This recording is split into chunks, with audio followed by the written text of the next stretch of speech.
Welcome to our first webinar, which is part of a four-part series. My name is Laurelyn Kasiboni, and I am the Deputy Team Leader for the IEP program. Just a brief background, the IEP program, which stands for International Economic Partnership Program, is funded by the FCDO, and it's in South Africa to support government departments with certain economic priorities. The three areas that we focus on are on macroeconomic coordination, fiscal reforms, and structural reforms. But we also have cross-cutting thematic areas that look at the G20 issues, capacity building and training, as well as gender mainstreaming. So this webinar fits squarely in the program's objectives, which are to bring about pro-poor and inclusive policymaking in order to drive sustainable economic development and structural transformation. So as part of the big talk around industrial policy, it's now again at the center of the global economic debate. Across the world, governments are responding to heightened geopolitical tensions. There's rising economic nationalism. There's a race to capture opportunities in digital and low carbon technologies. And there's a number that we recently came across, which we found quite staggering, that in 2023 alone, 2,500 industrial policy measures, that take different forms, were introduced. So this high number, which is, something we've seen, we haven't seen a number this high in decades. It both underlines the urgency and the complexity of some of these debates. And South Africa is not unique. As you all are aware, we have a wide range of instruments that we've been adopting to try, and deal with industrial development and structural transformation. These include the recently adopted sector-specific master plans, but we also have, public procurement rules that promote localization, development finance, SCZs, industrial clustering. All are incentives or policies that have been introduced for the last 2 decades. And these interventions reflect, strong commitments to inclusive and sustainable growth, to job creation, to structural transformation. However, there are critical questions that remain around their coherence, effectiveness, and long-term impact. And this is why this series matters, right? With more data and more analysis and dialogue, we can avoid some costly mistakes and make sure that South Africa prospers in the way that, we expect it to. So through this program, we want to create a space to not only reflect on South Africa's industrial policy, but to also learn from best practices in comparator countries. So this is an opportunity for each of you to contribute to the broader context and think about, strategies and interventions that can help drive this agenda. So the 4 levers which we believe are at the heart of industrial policy in South Africa that we're going to be focusing on include public infrastructure, development finance, industrial incentives, and public procurement. So we will be engaging with international as well as local researchers and private sector participants to make sure that we bring a diversity of evidence, of perspectives, and of practical experience. And these insights will help us to reflect. And, through the discussions and the debates, we'll put together a policy brief that will summarize and consolidate the findings that we're going to have. So this is the first part of the 4-part webinar series that we're going to be hosting. The upcoming webinars include the industrial incentives, which is next week on Friday, the 3rd of October from 9 to 11 a.m. in the morning, all South African time. We've got public procurement on Thursday, 9 October from 2 to 4 p.m. in the afternoon. And the last one on development finance on Thursday, 16 October from 10 to midday. All the details will be on the ISA website, and we encourage you to check it now and again. But the same way in which you came across this flyer is the same way in which the other 3 webinars will be advertised. We do have one ask, is that at the end of each session, we're going to share a short survey link. And we want to use, the survey link as an opportunity to help us refine how we deliver the webinars. So we urge you to please take about 5 to 7 minutes to complete the survey and give us your feedback. We would like to thank you for joining, this part of this 4-part webinar series. And we encourage you to engage openly, share your perspectives, and help us to sharpen the dialogue on how South Africa can refine its industrial policy toolkit. I will now hand over to Yashram Kolowan, who will be chairing today's session. Yash is the Managing Director at DNA Economics and an economist with experience in financial economics, trade and industrial policy, which spans over nearly 2 decades. Over to you, Yash. Perfect. Thanks very much, Laura, and thanks for that introduction. I think you've aptly covered the emphasis of today's workshop and webinar, and that of the remainder of the series. Just welcome again to everyone. My role is primarily to make sure that I talk as little as possible, and ensure that the experts are given as much time as possible.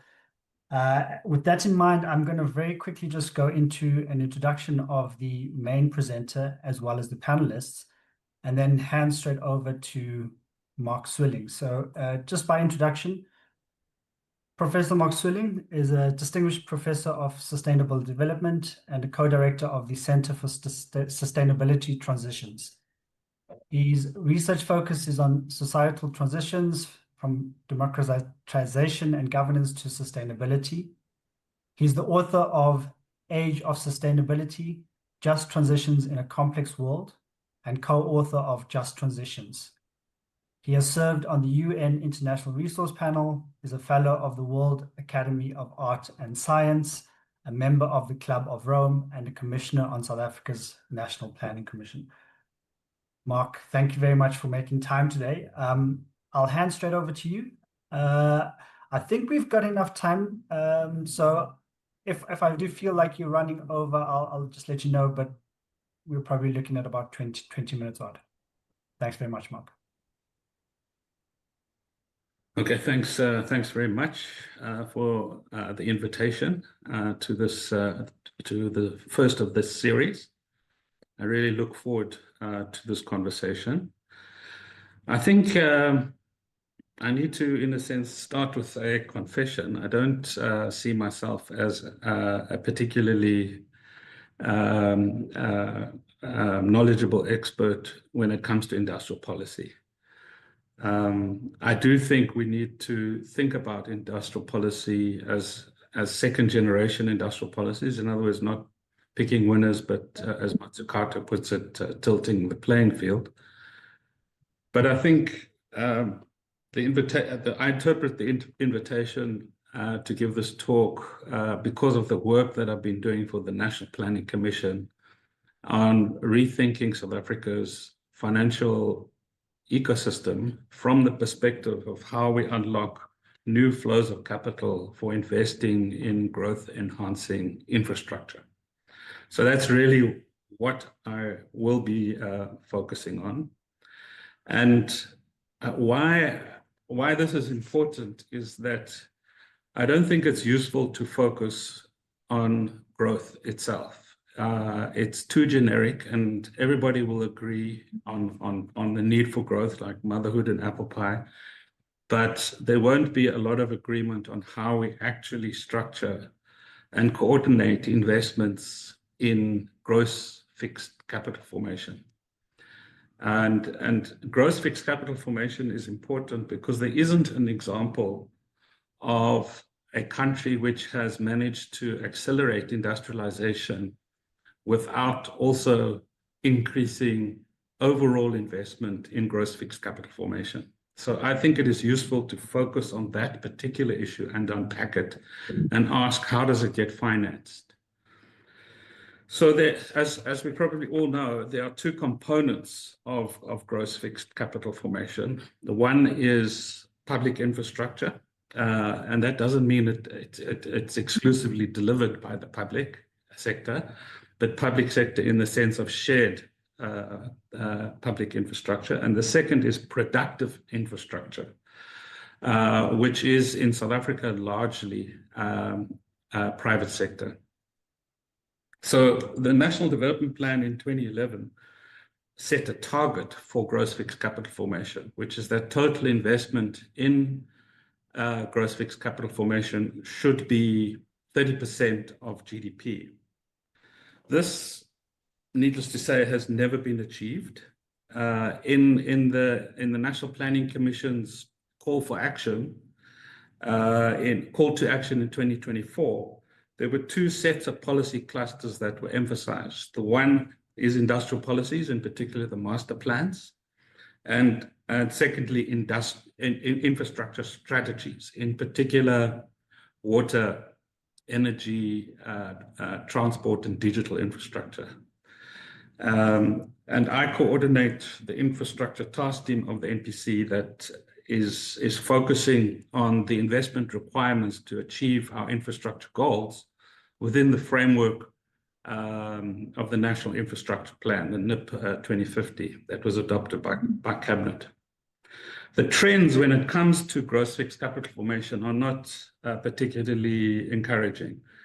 Between 1994, there was a rise in investment as a percentage of GDP in gross fixed capital formation from 12% in 1994 to a peak of 20% in 2008. After that, it's gone into decline, but in particular, since 2014, which is 2014 was really the beginning of the most substantial impacts on SOEs as a result of state capture.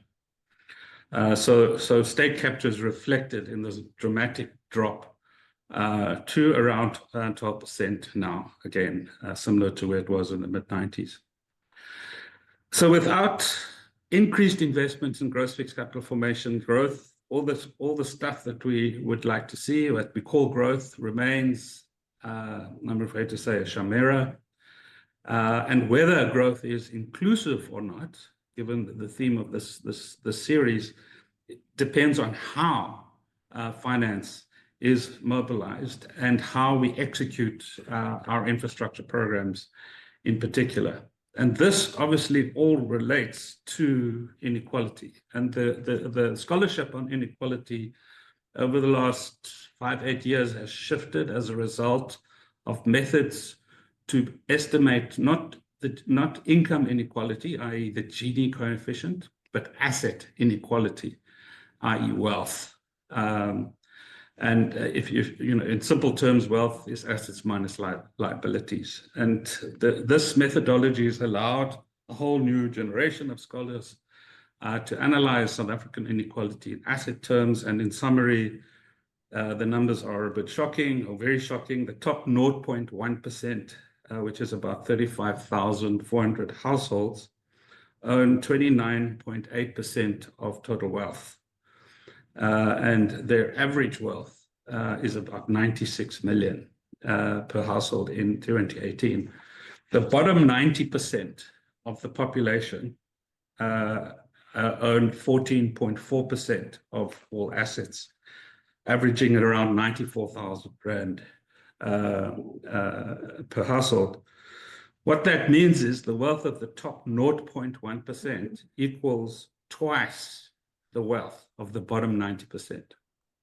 And that's one of the more extreme asset inequalities that in the world. Now, given this context, we face a fundamental question. If fiscal and monetary policies are going to remain the same, in other words, Treasury is not going to increase taxes, spend more and borrow more, and the SARB is not going to print money, where's the money going to come from? In particular, where are the investments for our infrastructures, our growth-enhancing infrastructures in particular, going to come from? How do we unlock this capital, in particular for energy, ports, railroads, water, etc.? Well, obviously, one answer that some of you might want to propose is, well, let's change monetary and/or fiscal policy. Fine. If you can figure out how to do that, well and good. Even if you do want to do that, how long is it going to take, and what happens in the interim?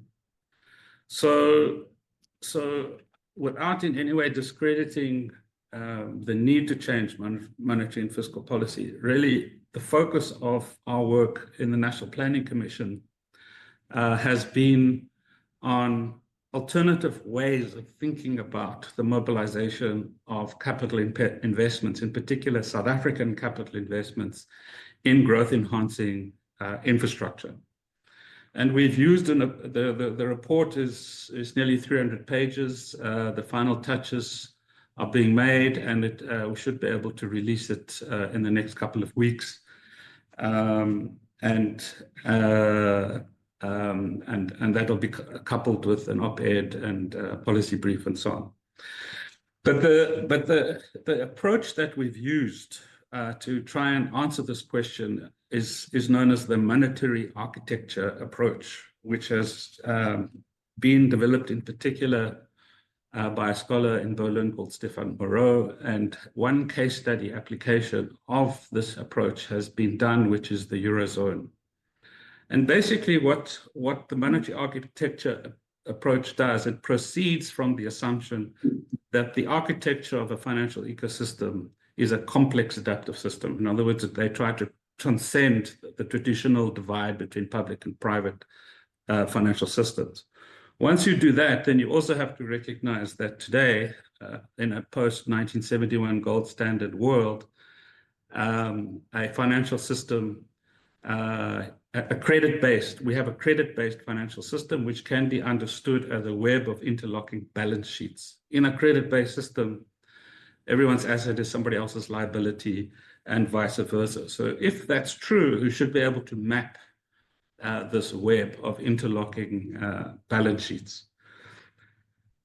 The usefulness of that is that it allows you to then answer the question, why does finance flow in the way that it does? And under what conditions can those flows be redirected through balance sheet reconfigurations? And that leads to a key concept in this approach, which we use, which is elasticity spaces. Elasticity spaces are spaces where there is potential to stretch and expand a set of interlocking balance sheets in ways that are not currently happening. In other words, it allows one to then investigate the potential for unlocking new flows of capital. So to come back to the starting point, if fiscal and monetary policy are going to remain the same, we need to focus on these elasticity spaces where we can start to unlock new capital flows. So the starting point for this work was to analyze South Africa's balance sheets. So that's everything from banks, non-financial corporations, formal small businesses, shadow banks, pension funds, GEPF, the SOEs, with development finance institutions, households, and the SARB, as well as the National Fund that Treasury manages. And if you add all of this together, according to some related work that we've been doing based on SARB quarterly reports, the total asset value of all of these financial institutions is in 2021 was 49.9 trillion. And that is a significant growth from 2010. In 2010, it was 20.6 trillion. So it was 6.7 times GDP in 2010. It's now 8 times GDP. Or it was 8 times GDP in 2021. And obviously, there's been expansion since. And just to give, I don't have time to go through all of these, but for example, pension and insurance funds are around 7 trillion, which is similar to our GDP. SOEs compared to that are only 1.3 trillion. Households are 11 trillion. Non-financial corporations are 12.7 trillion, etc. So it just gives you the starting point is, okay, what assets and liabilities sit on South Africa's financial institutions? And then the next set of questions is, what are the linkages between all of these?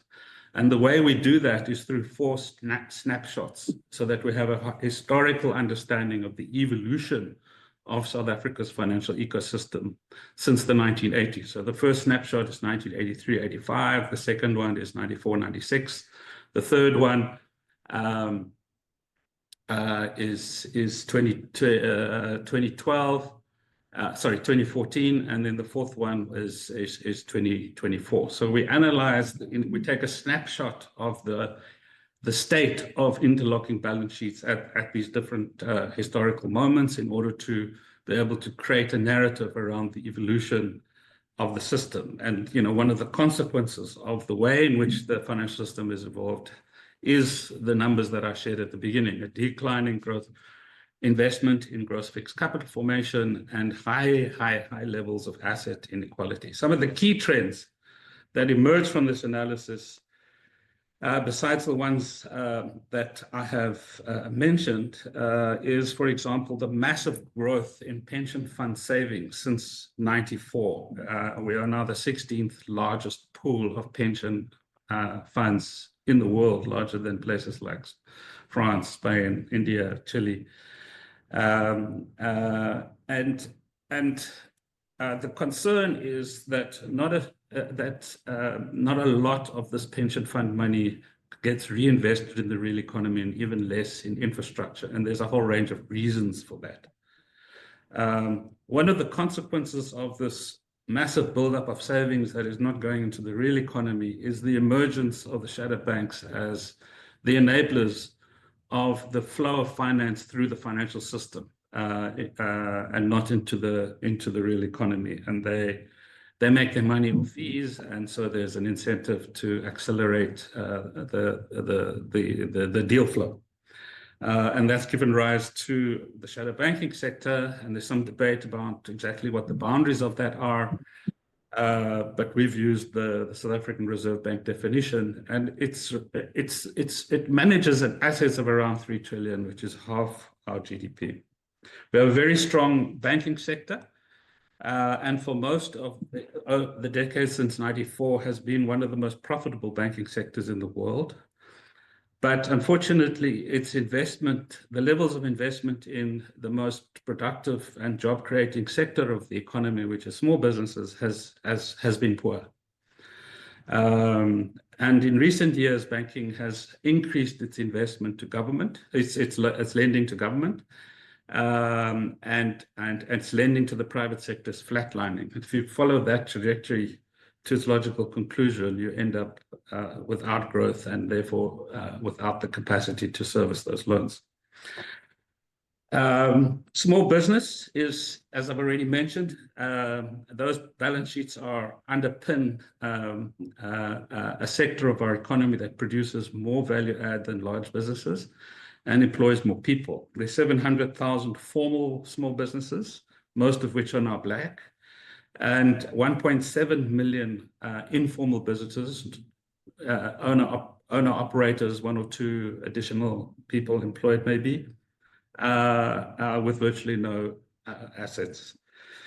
And what's common to both these categories of small businesses is their limited access to capital and finance.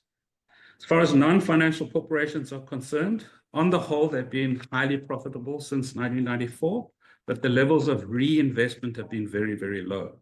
And that's a big part of the explanation for declining levels in gross fixed capital formation, despite the fact that market cap on the JSE did not decline accordingly. So the JSE between 1994 and the present, the JSE, the market cap as a percentage of GDP of the JSE since '94 has been, on the whole, one of the highest in the world. There were times when it was second only to Hong Kong.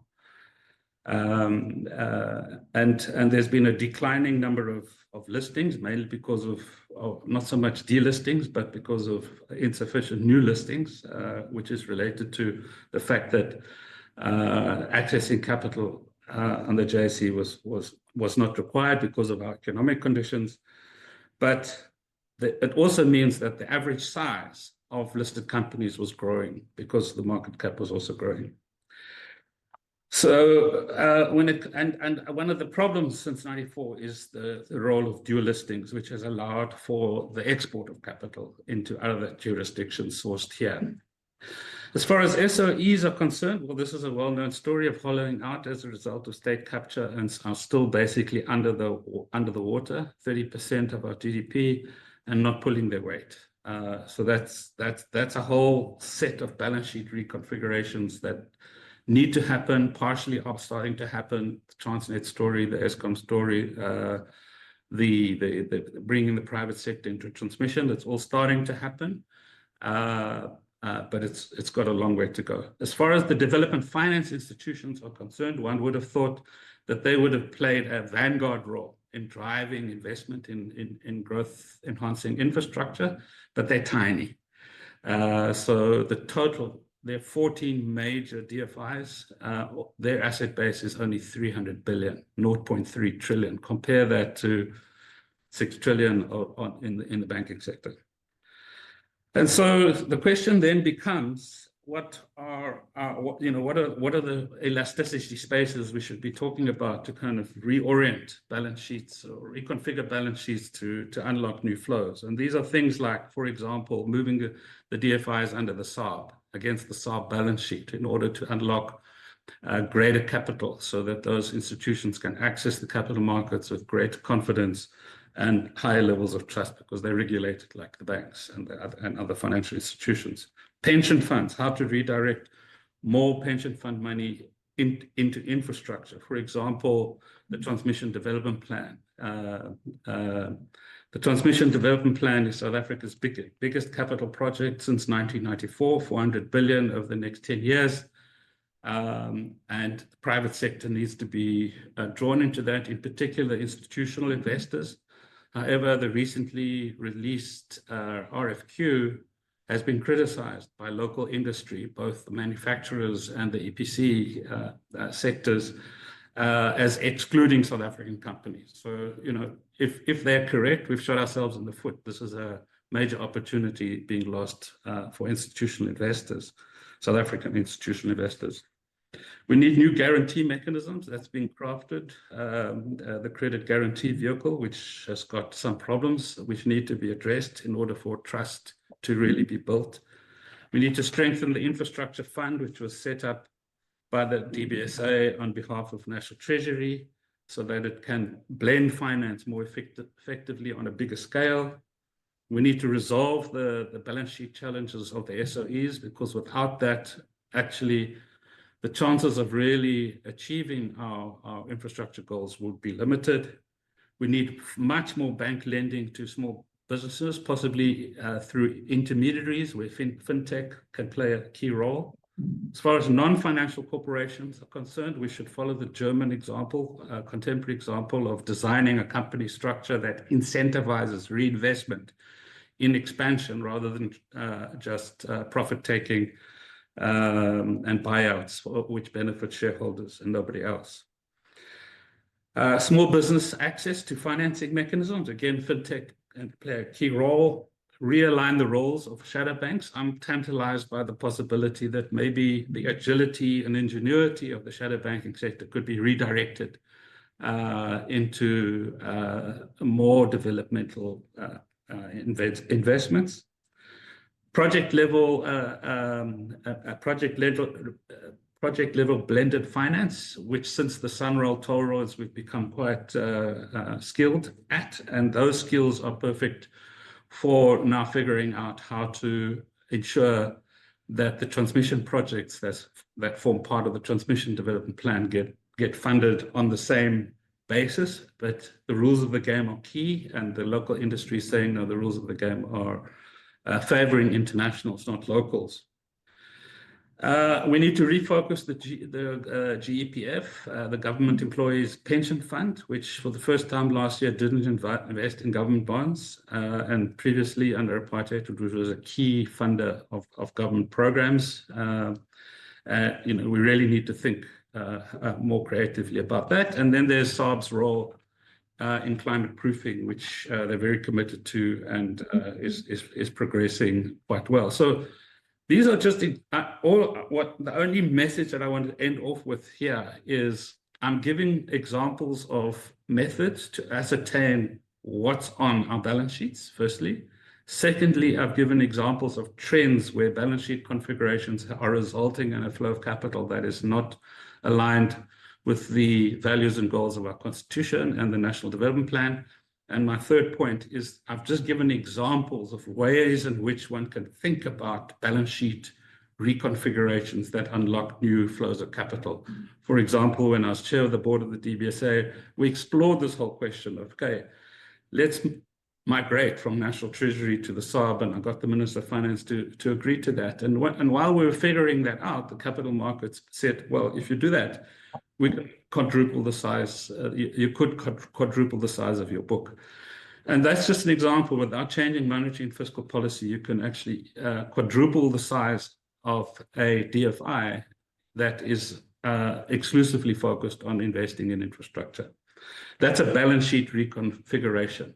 The 80, 90 billion that went onto the 6 gigawatts on our rooftops was provided by the banks against balance sheets of households and businesses. That's another balance sheet configuration that unlocked 80, 90 billion that most of us probably would have thought doesn't exist. So in conclusion, I think we need to find new and creative ways of thinking about our financial system rather than remaining locked in a public-private distinction that is no longer helpful. Thank you.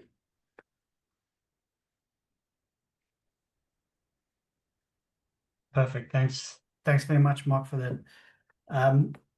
I guess if I were to summarize in an elevator pitch, ultimately what it sounds like you're saying is that the availability of funding is not an issue. It's the alignment of the financing mechanisms against our infrastructure and developmental needs.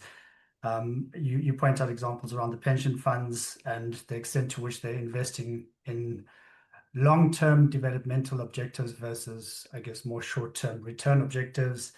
The lack of financing available to SMEs, which are the backbone of employment in the South African context. And then obviously the well-known problems around the SOEs. Thank you very much for that. I think it was quite a novel take on the whole infrastructure and financing debate. Very often when we come into these discussions, the talk immediately goes to what are the instruments of financing rather than, I guess, the broader question around availability and alignment. Like I said at the start of the session, my aim is to talk as little as possible. So I will go straight on to the panel discussion. We've got 3 esteemed panelists with us. And we will start off with Andreas Bertoldi.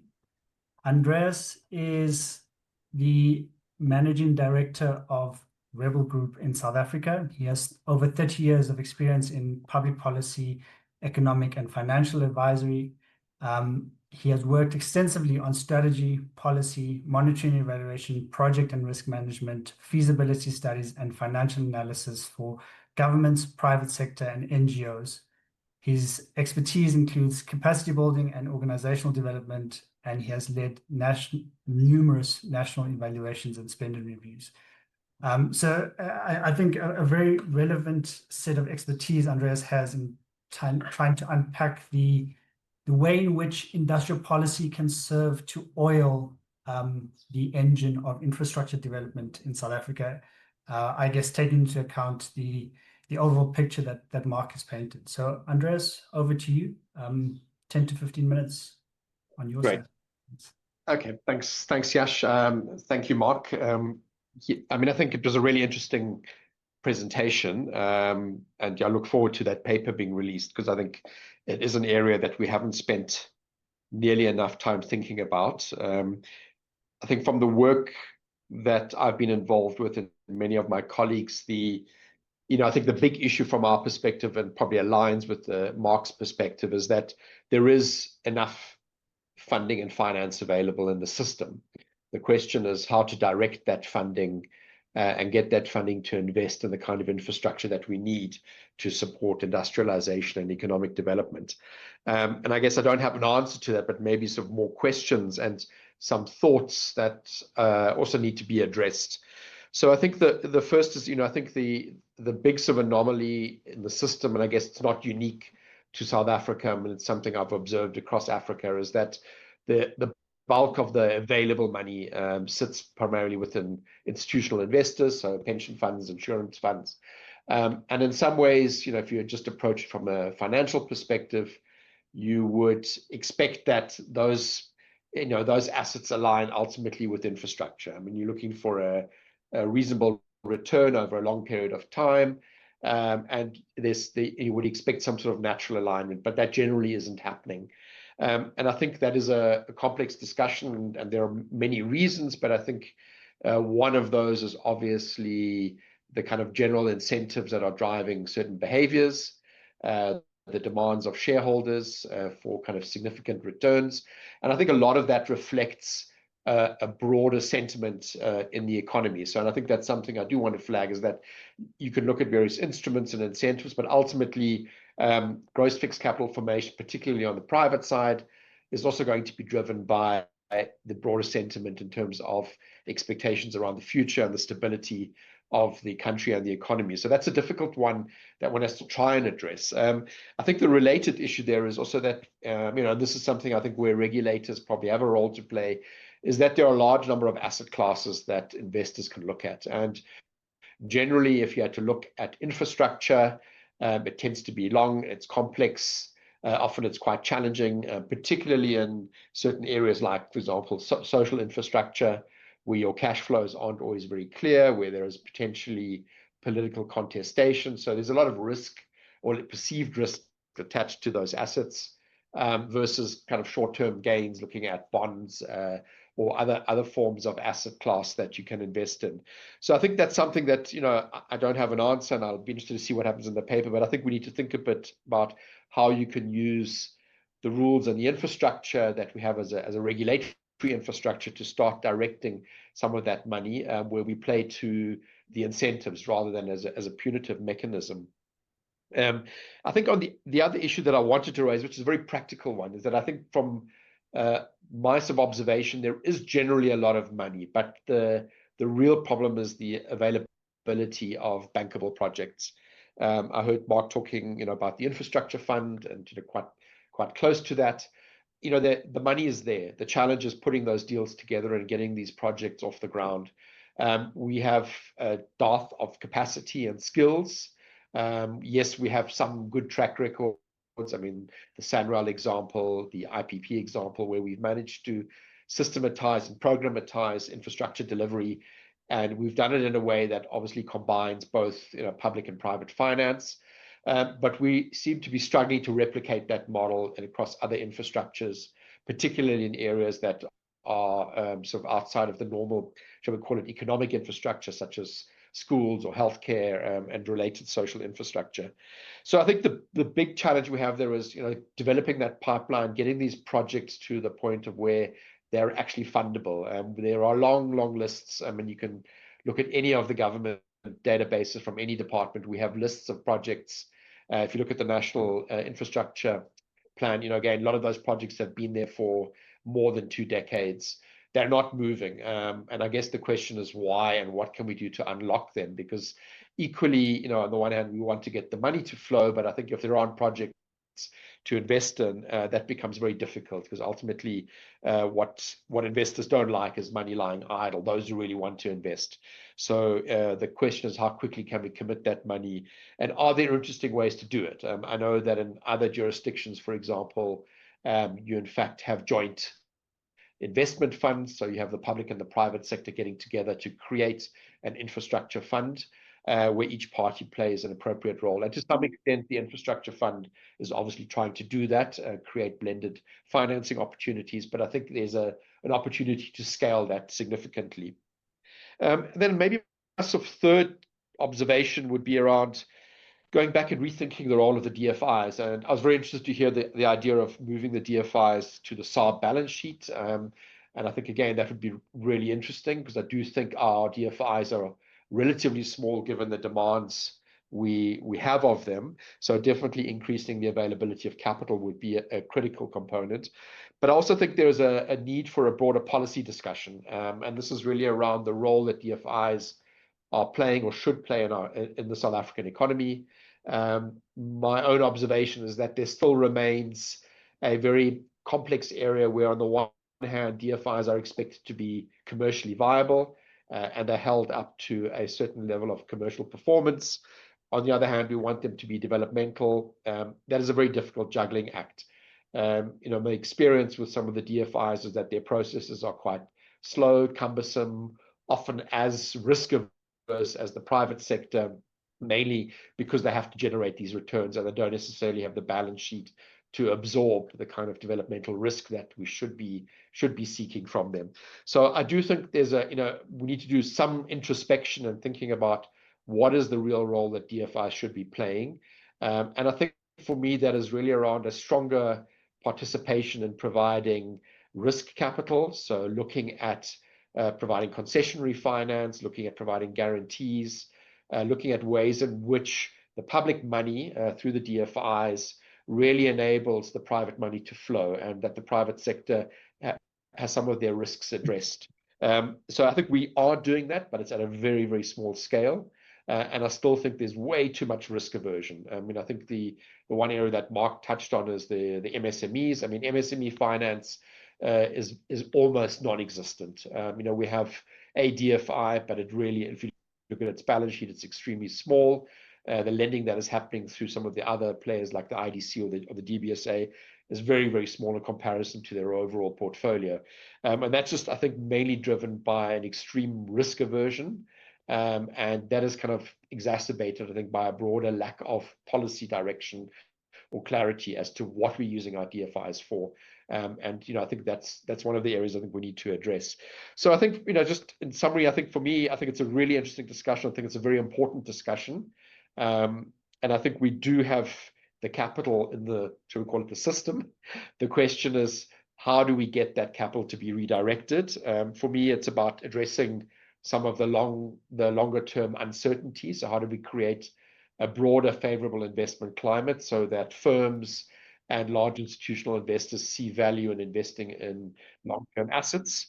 I think the other intervention that is required is to develop an appropriate portfolio of projects. And I think, I think for me, the lessons we have from the South African system is that programmatic interventions are very important. The lesson of the IPP program or even the SANRAL program is there's a level of predictability. There's an understanding of the financing mechanisms, of the contracting mechanisms. And I think if you start creating that, it almost becomes a routine set of activities. Now, that's not applicable across all infrastructures, but many areas you could replicate that, so that we can start matching appropriate projects that are well prepared to the available funding. And then finally, I think we need to have this debate around what do we want to do with our DFIs. And I think their behavior, from my perspective, is too much like those of commercial banks. And I think that's not what we need. We need DFIs that are willing to take the risk to unlock these markets. And that probably does need, as Mark would say, some sort of a balance sheet reconfiguration. But let me stop there now and give others an opportunity, and then we can come back and have some further discussion. Sorry, Yash, I hope that wasn't too long. No, perfect. I mean, no. Okay.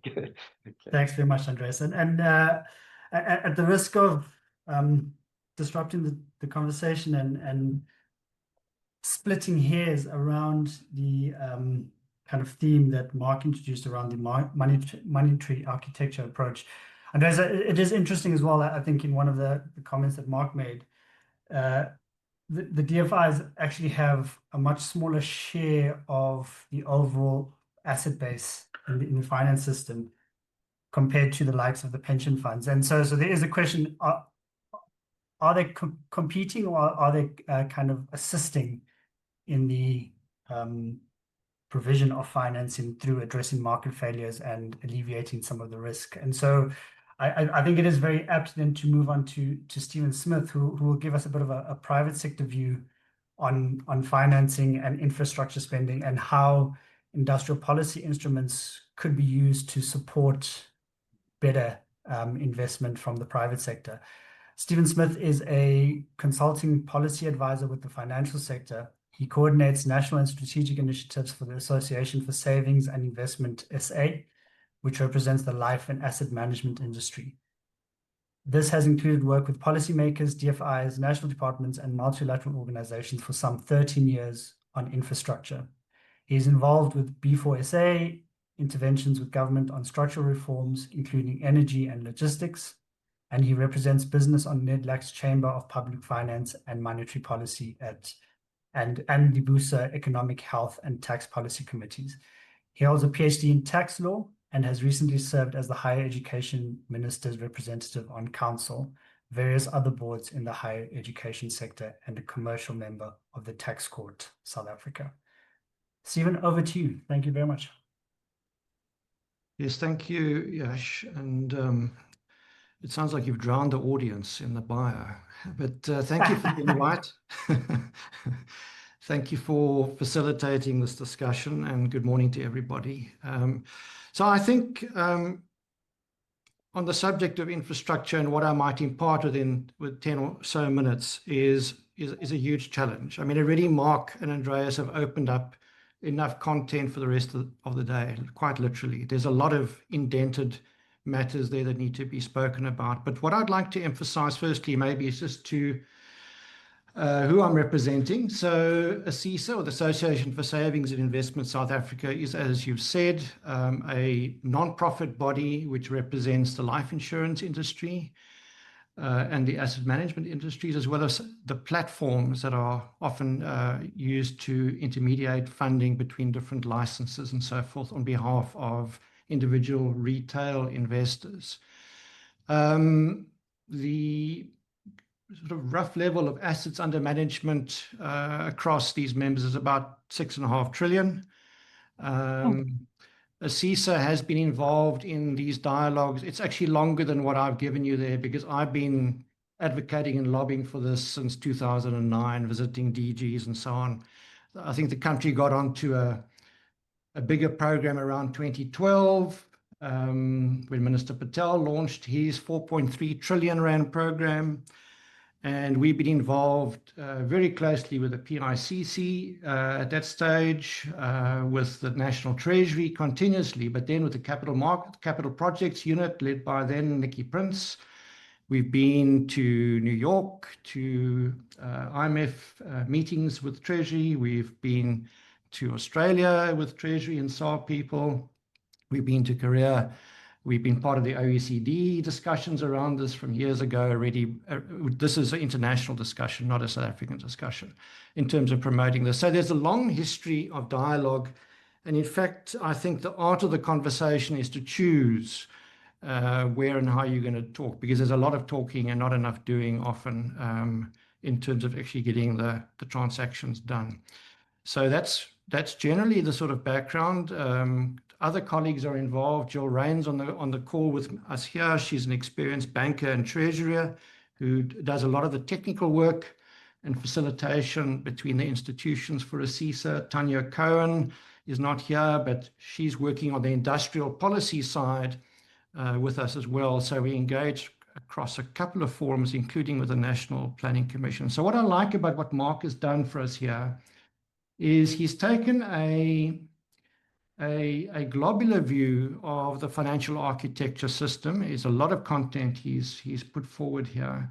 And he's saying, let's stand back and let's look at this, not as a regulator, not as a policymaker, but as a thinker. And he's provided us with a framework for that thought and saying, well, you know, there's a lot of space here where we might be able to do things better without necessarily stressing any one particular part of the system, like, for example, debt to GDP. I think that's the basic thesis. And then I might just add, as a preface to what I'm going to say, is when we think about infrastructure as a component of what drives growth, and industrial growth in particular, one of the difficulties, and this goes to Andreas's point, is the fact that this really, think of it as an orchestra, where there are many instruments that have to participate. This is not bilateral lending that a bank would do. This is an ecosystem that has to work together. You need a well-written score that brings everybody in at the right time. You need somebody who's a conductor who knows how to ensure that those instruments play together. And so no matter how critical one might be sometimes about our ability to get this together, it is not easy, because everybody's got to work together, and RFPs and so forth have to be prepared, much like a score for an orchestra. So I just want to go back to the sort of general concept that's been raised here around infrastructure investment as a catalyst. I think, as you've seen from my bio, this is not, in terms of my confession, either my academic expertise, but like like in many other areas, been drawn into this because it is vital. It's absolutely essential to how we think about the co-financing of assets. Some of them can't be financed by private sector money because there's no ability to repay people who need to draw pensions and other liabilities off the funding pool. And therefore, the tax-based fiscal side of it is very important and mustn't be de-emphasized. And there's certain assets that require not sort of inflationary returns, but no return because of the nature of the asset. And so I think from a policymaker's perspective, the issue always is here is how do you optimally look at this? How do you look at it in terms of the broader fiscal framework, in terms of, for example, the cost of raising capital in the market and so forth, and getting these things right as a composite. I don't think there's any issue with the notion that infrastructure has both short run, long run, and network externality impacts. It is a very good antidote for secular stagnation. But what we need to do is look at it through an integrated lens. We need to understand how the fiscal multiplier, which hasn't been great, will function under current economic circumstances. We need to understand monetary accommodation, if this is what we're wanting to do. And we need to understand the elasticity of revenues to output. I'm not sure that those parts of the work have yet been done either, in terms of what Mark is talking about. So he's looked at the NPC has been looking at the sort of financial architecture, but the broader framing of how a policy maker might come at this, I think there's still elements that can be worked on. And then on the supply side effects, there's obviously issues around efficiency, which is absolutely crucial. And I think I'll touch on that in a moment. So the REAP program, everybody has said was a great program. But my personal experience from all these discussions that we've been having over the years is that we have a fixation with perfection. And I would direct these comments at our policymakers. These are very bright people who are, I think, often very keen to get things exactly right. And I think the message I would give to them sometimes is, let's just talk a little more and let's not try to get everything 100% right up front. Let's allow ourselves to learn together. And a lot of time has been spent since about 2012 on the how. I've seen some incredible design concepts. And what we began as a really powerful sovereign economic strategy at conception, back in 2009, when it was first sort of spoken of, 2012, I mentioned that date, has been spent on the how, which I think has eroded our timing advantage. So we typically have really good strategies. The strategy's been there, and we've allowed time to erode our ability to get this up and going properly beyond the renewable program. And, this infrastructure investment could really improve our debt to GDP outcomes. So what we've effectively seen in the ratio is an erosion of the runway, of running out of runway. A couple to that has been the fact that we've had the issues with the SOEs, which I don't need to belabor. But outside of the sovereign balance sheet, the part of that strategy was to use the network, the positive externalities through the financing, if you look at the budgets over the years, through the SOEs.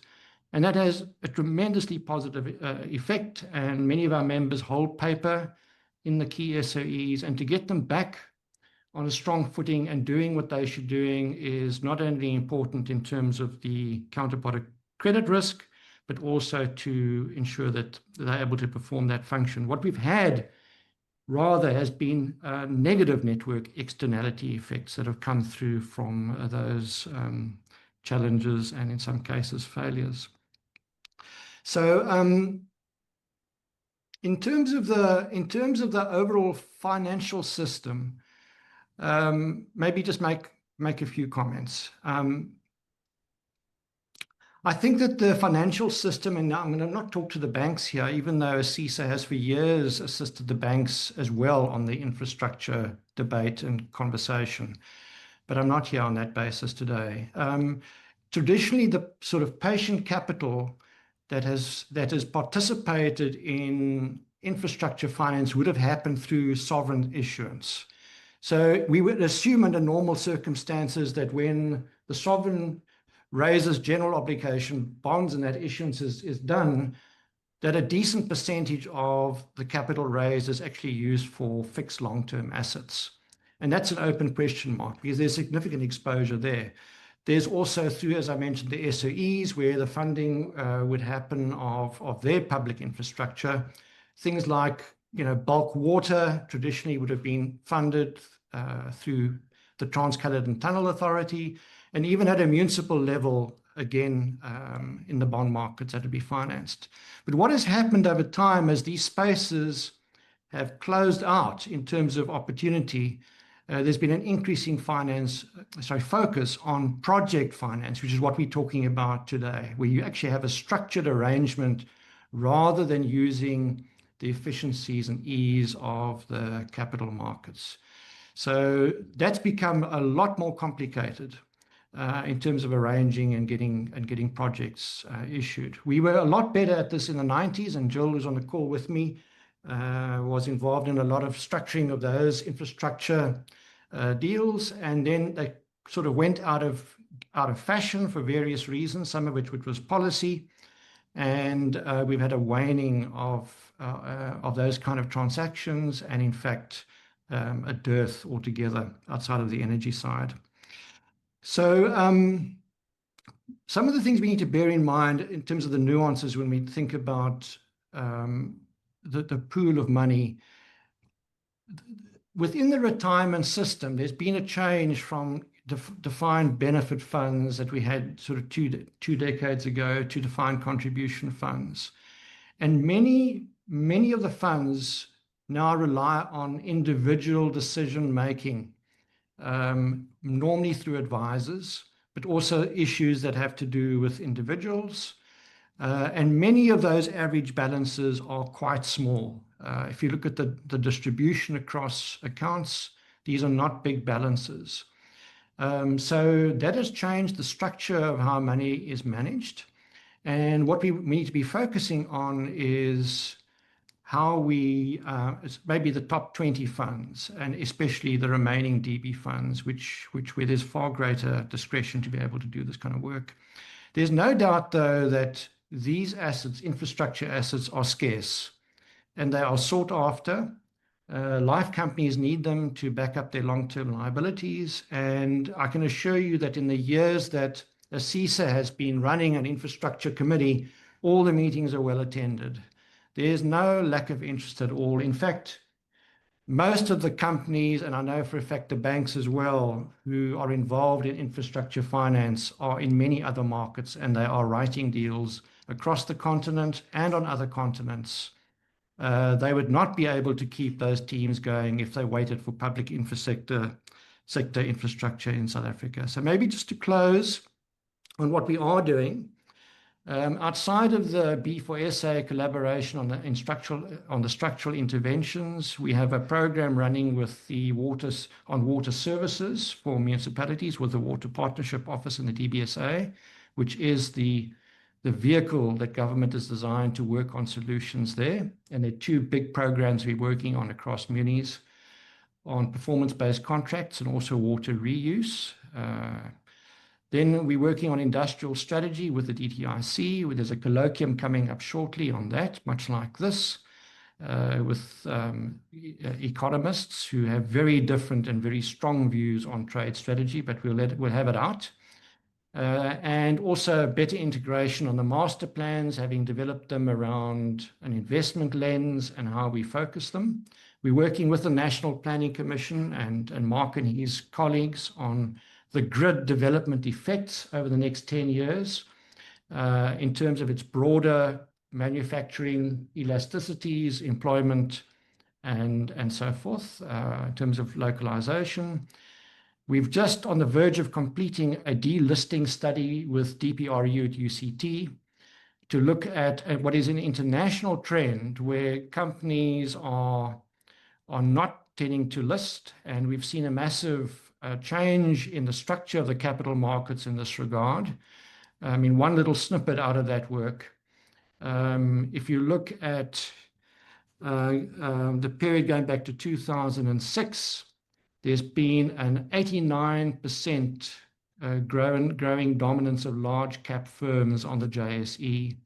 So the levels of concentration have grown tremendously. The top 5 companies make up nearly 51% of the total JSE market capitalization. And if you consider that a lot of money globally and here as well is index-based, it tracks indices, either actively or passively, that means that capital flows in certain ways. And what do we do to improve the distribution of that capital? And then just very lastly, we actively working with Mohali Rakhati at the Infrastructure Fund SA. We've got some, I think, innovative ideas to improve their outcomes, which will be our outcomes as South Africans. Good. I think I'll end it there, and thanks for the opportunity. Thanks. Thanks very much, Stephen. I guess my one key takeaway from some of your reflections is perfection as the enemy of progress. And I often see that as a policy researcher myself. Like you say, we have no shortage of very good strategies and policy documents in South Africa. I think the crux of it comes down to implementation. And then I think also good to hear that there's a lot of proactive approaches being undertaken by a CISA to kind of push forward the infrastructure agenda. So thank you for those inputs. Our last panelist for the morning, I think it's the morning, is going to provide a bit more of a, let me call it, a developmental and inclusion lens on the infrastructure priorities and the role of infrastructure development and industrial policy in ensuring inclusion and a broader developmental agenda. Annie Sugrue is a director at EcoSASA Developments. Annie is an established leader and innovator across the development sector in sustainable development, green economy, climate change, small business development, women economic empowerment, and financial inclusion across a range of sectors. She can combine macro, scientific, business, and social approaches in complex programs and projects with an understanding of and commitment to real-life challenges and offerings across different stakeholder sectors. Annie, over to you. Feel free to take 10 to 15 minutes. Thank you. Oh, thank you very much. I'm just trying to get my video on. I very much appreciate the introduction. And yeah, I'm going to be talking today about social inclusion and gender equality issues. So I think I'd like to reiterate what Yash has said. We have a lot of policy. And one of the key policies that we have in South Africa is a very long piece of policy, GRP BMEA, and I'm going to set that out for you. It's gender responsive, planning, budgeting, monitoring, evaluation, and auditing. And the reason that the Department of Women, Youth, and Persons with Disabilities have not tried to make it shorter is they want to make sure that everyone understands that all of these aspects are really important. Now, this is, has actually been approved by Cabinet, so it is a piece of policy that should be implemented at every level across all government. And unfortunately, that doesn't always happen. And if it were applied to the industrial policy, I think we would see some major improvements. So the intent of that policy, of course, is to improve gender parity, also inclusion, and make things more fair. And as we know, things are not particularly fair across South Africa in the development sector.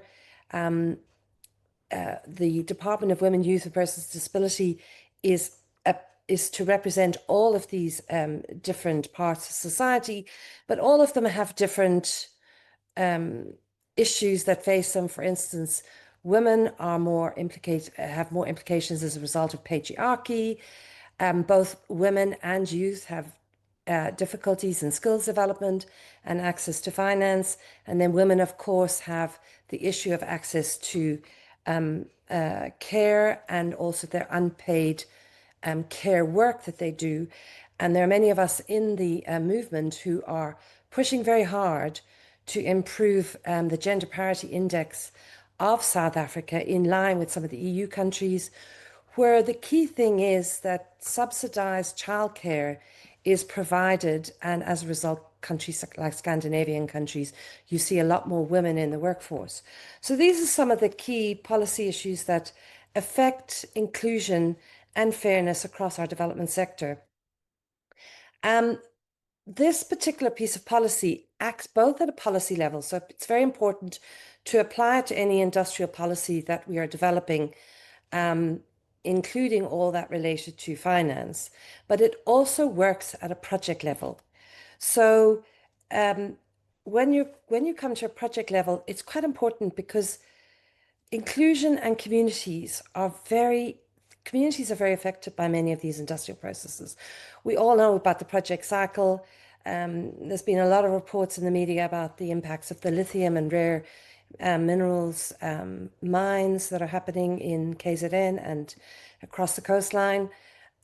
So women and children are particularly affected by these issues. Their water becomes polluted, their land becomes polluted, the air, etc. So those sort of things are very important. So at the developmental cycle, it's important to address the public participation issues and make sure that women are included at a project level so that their issues can be heard and that they are included in any emergency measures as well. Let's go quickly to something that Mark has talked a lot about, which is around the financial inclusion, which is a very critical issue for women. And he brought up some very interesting issues around credit guarantees, blended finance. These are all very important in order to ensure that women are included. I've just done some work for National Planning Commission on women in the green economy and found it almost impossible to find any evidence of women-owned companies being given the kind of benefits that larger male-owned companies are getting from this. For instance, the Just Energy Transition, which is a massive industrial development project, has about 100 companies that have been sort of outlined as being potentially useful. And as far as I can gather, none of these have any significant women included. I could be wrong, but that was the evidence that I'm picking up. But it's incredibly hard to get that kind of information. So data and statistics are really important in order to be able to implement this and make sure that we're making progress towards a more inclusive and fair industrial development practice, and that these financial mechanisms are brought in, as women often don't have access to collateral, they don't have the credit records, or having had run very big companies, so they need much more assistance than even many of the others. But also to look at an entire value chain approach and identify areas where women and youth can be involved in these industrial processes. And it's not just at the level of the big industrial manufacturing process. There's an awful lot of enterprise development activities that will happen across the value chain, and many of these are where women can benefit if they can get opportunities, both in the project cycle and during the development and construction of these facilities, but also in the operation. And just to go back to looking at the development processes for these industrial cycles, many of these industrial facilities require water, they require sewage, and often communities are actually right on the doorstep and they can benefit from these. They can even benefit from some of the transport mechanisms that are brought in place to bring in workers onto the site. But we often forget that these are part of the inclusion processes and omit to look at how we can make lives easier for the communities who can benefit from it and not just be disrupted. Skills development is really critical, and unfortunately, not just society as a whole, but also government often sees specific roles for women and specific roles for men. For instance, women aren't electricians, women aren't engineers. Now, of course, there are more and more women getting these qualifications, but this skills development process is very critical, requires budgeting, requires access to finance to ensure that this happens, and often that is forgotten about. So luckily, we have a School of Governance that is working very closely with the Department of Women, and they are applying their own policies to training government officials. And what we would like to see is more of the male officials and more of the developmental officials and more of the senior officials going on these programs so that we get a better chance at seeing equity and fairness. And then finally, I would say that one of the pieces of work I've been doing this year is working with UNIDO on looking at a value chain approach and identifying how you can get women involved in these projects, introduce them into it. I mean, I've been talking to a lot of women and hearing anecdotal stories about how they find it hard. They may become engineers, but they find it hard to, the glass ceiling is very prevalent. And so there's quite a lot of work we need to do to try and reduce a lot of these gender biases across our society, and improve our inclusion and our gender equality. I think I'll leave it at that, Yash, if that's okay. And I'm obviously open for questions. Thanks. Perfect. Thank you very much for that contribution, Annie. Mark, if you don't mind, I'll throw it back to you for some brief responses to what you've heard from the panelists. Some of the things that might have that stood out for me was on Andreas' side, the questioning whether or not infrastructure is as an attractive asset class for investment compared to the other asset classes available to investors. And then I think something that both Andreas and Stephen touched on, which was around, but I guess in different ways, project readiness, the extent to which infrastructure projects are actually ready for financing and how to get them there.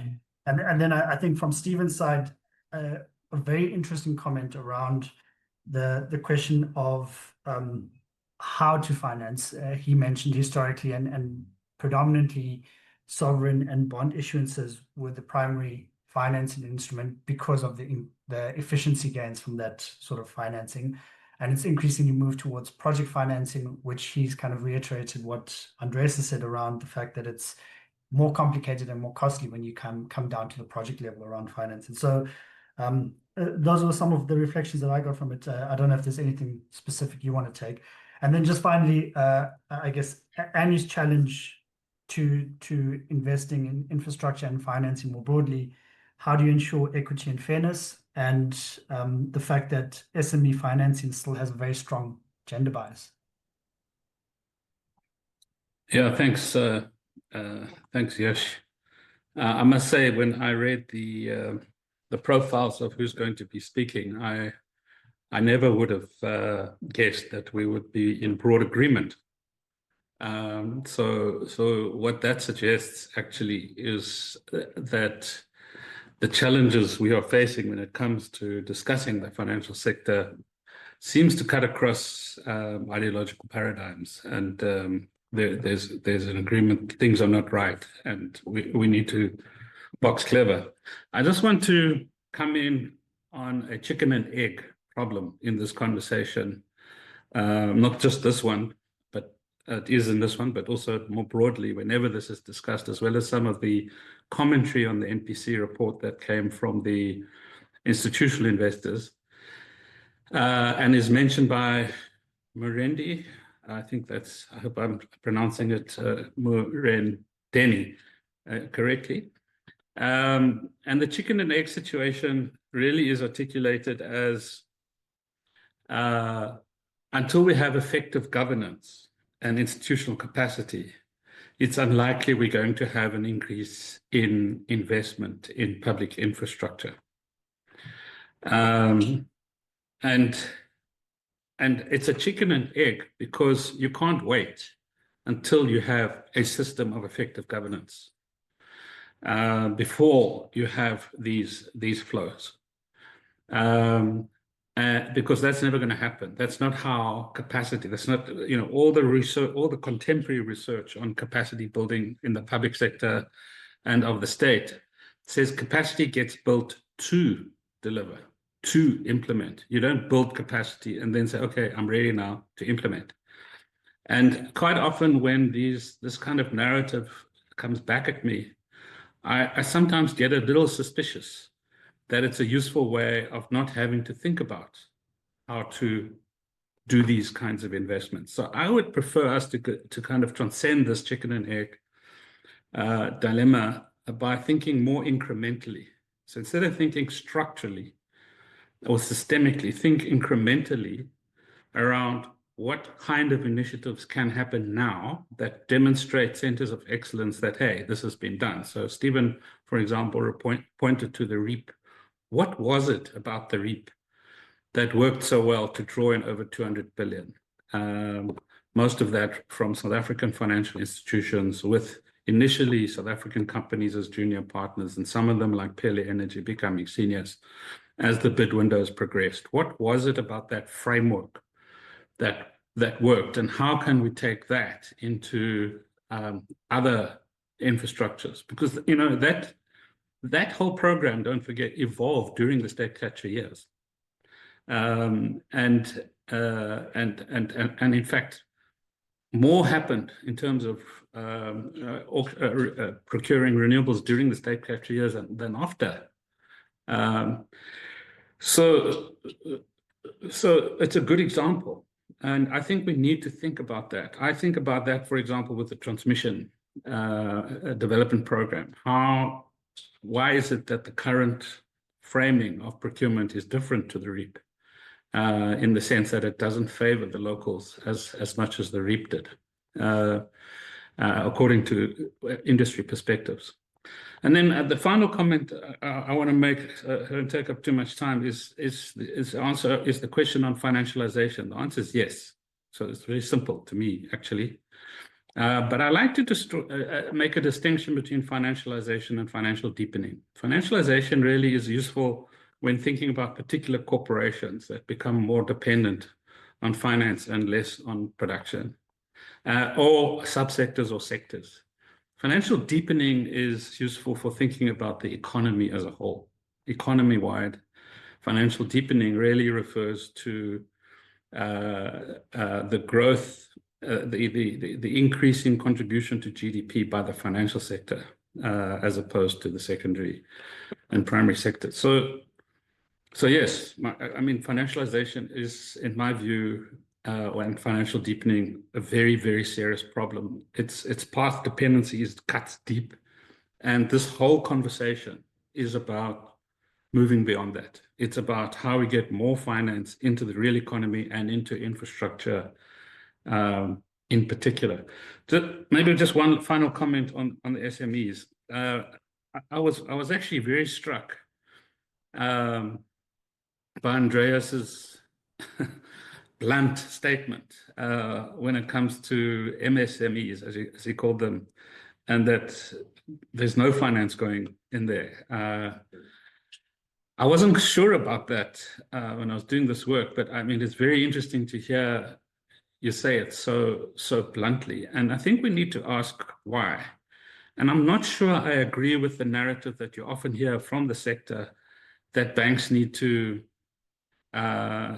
lend more into the small business sector, because I really don't think banks understand it. And I think we need to give greater emphasis to intermediaries. What role could the intermediaries that do understand the small sector, the small business sector, play, including dealing with the gender challenges? Because the 1.7 million informal small businesses are largely women.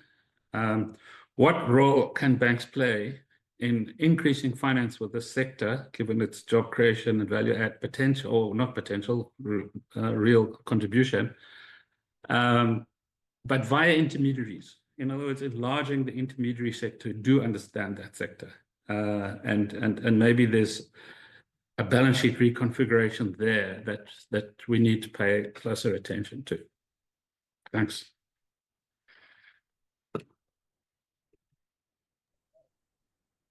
Thanks very much, Mark. I'm going to open it to the panelists, but just in response to some of the questions that we've started to receive, Mark has responded to Marindeni around the question on financialization and the extent to which that's kind of prevented investment into the real economy.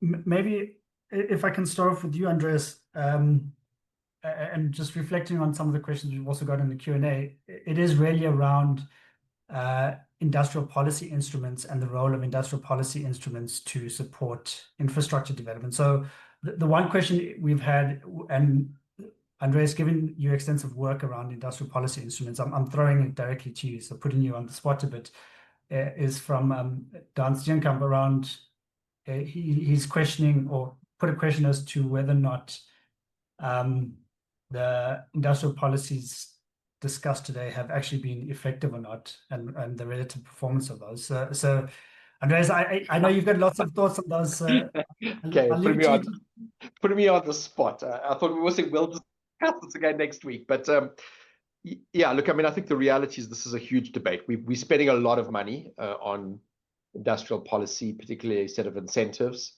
I think from the data that we have, the impact is just not there. I mean, we're not getting the drivers of growth and investment that we were hoping to see.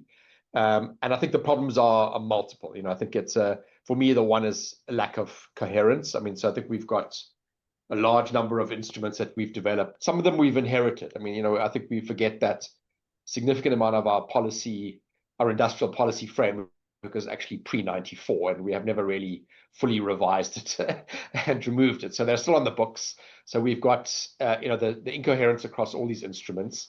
I also think is that there is a lack of an overall strategic trajectory for the country that we've agreed to. So I think partly the problem is that you've got incentives and industrial policy that is often at odds with each other. So on the one hand, we're investing a lot of money in fairly large industrialization projects, particularly around manufacturing, but we don't always really understand what that potentially means, for example, for certain small business sectors. So I think, yeah, just to cut the long story short, I don't think what we have at the moment is effective. I think there is desperately a need for a review. There's a need for an overall coherent strategy for the country as to what are we pursuing. You know, are we going, you know, green industrialization? Are we doing beneficiation of minerals? You know, and not all of these live together very easily. So I think that's also, you know, one of the problems.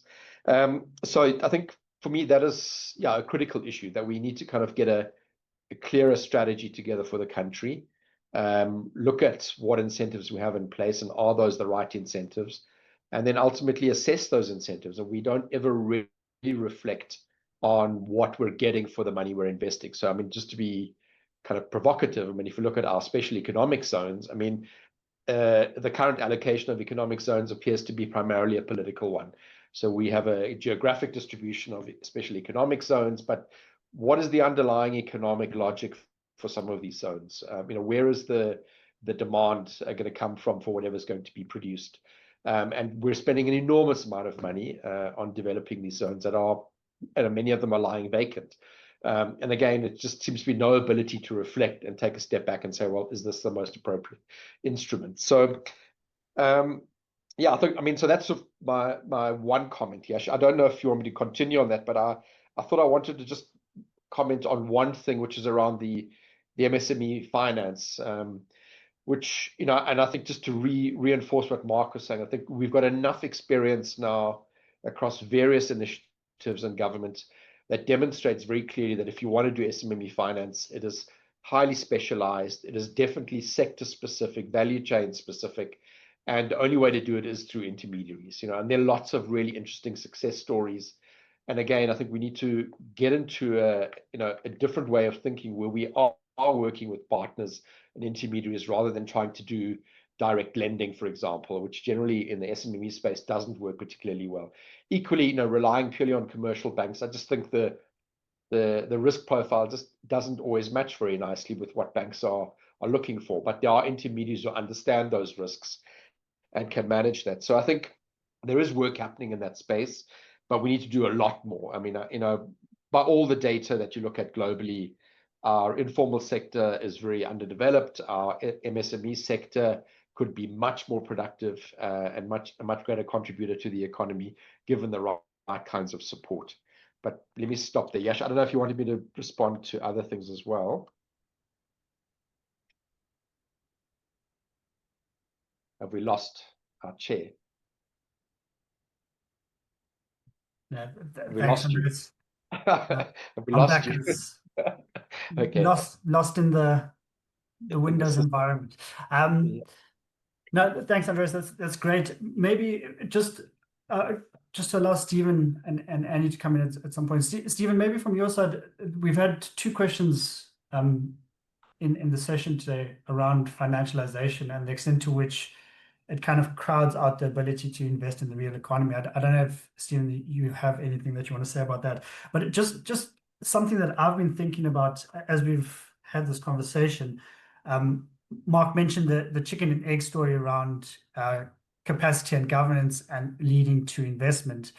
And I wonder how much of that links to one of the things that you mentioned, Stephen, around the fact that there's been a devolution from investing at the kind of macro level through sovereign and bond issuances down to project finance, and the extent to which there's a reluctance, I guess, increasingly to invest at the macro level because of these perceived capacity and governance issues. And so people are starting to try and invest at the project level to kind of better ring fence risk and the capacity and governance constraints that they perceive to exist. So, Stephen, I don't know if there's anything specific you want to respond to, but those were some of the things I was just reflecting on in this discussion. Yeah, so thank you, Yash. Look, just to start where you've ended, I don't think we must see these instruments as competing at all. I think that's very, very important. They're complementary. Or the point that I was making is one's a lot easier to do because there's well-established market practice to do it. And in fact, I can remember conversations going back 10, 12 years where there was strong resistance to within the policy environment to the project finance approach, because it's much easier and cheaper to issue sovereign bonds, and the illiquidity premium and the difficulty of structuring these things through project finance was not the way things were seen. So policy has shifted. Within government, there are many different views on things, like there is within the private sector. And we've worked variously with departments on particular asset types. I was on one of the DG's task forces for example, for student housing for 4 years. And that's a very specific issue over there. And you have very different issues in the Treasury or with regulators and so forth. Within the private sector market, it's not looked at like that at all. These, as I said earlier, the unlisted, non-correlated type instruments are very good additions to a portfolio. They're typically looked at relative to inflation.